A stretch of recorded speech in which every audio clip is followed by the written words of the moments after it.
जीवन अपूर्ण लिए हुए, पाता कभी खोता कभी, आशा निराशा से घिरा, हंसता कभी रोता कभी, गतिमति न हो अवरुद्ध, इसका ध्यान आठों याम है, चलना हमारा काम है।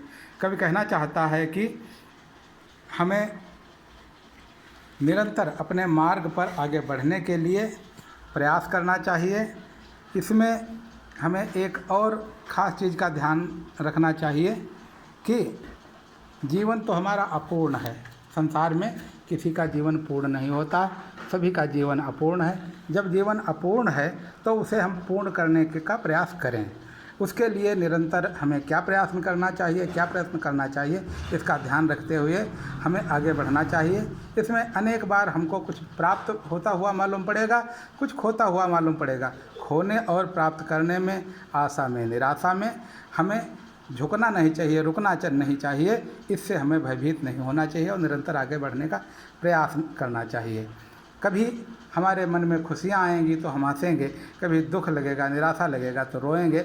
लेकिन इस निराशा और प्रसन्नता से हमें कभी भी न तो भयभीत होना चाहिए, न बहुत अधिक आशान्वित होना चाहिए। हमें अपने लक्ष्य की प्राप्ति के लिए निरंतर प्रयासरत रहते हुए आगे बढ़ना चाहिए। अपने हृदय पर, अपने मति पर कंट्रोल करना चाहिए। अपने अंकुश लगा करके अपने को किस प्रकार से लक्ष्य तक पहुंचा सकते हैं, ये ध्यान रखते हुए हमें आगे बढ़ना चाहिए। आठों याम मन एक दिन में 4 प्रहर होते हैं, एक प्रहर के 2 याम होते हैं, अर्थात दिन रात मिला करके 8 याम होते हैं।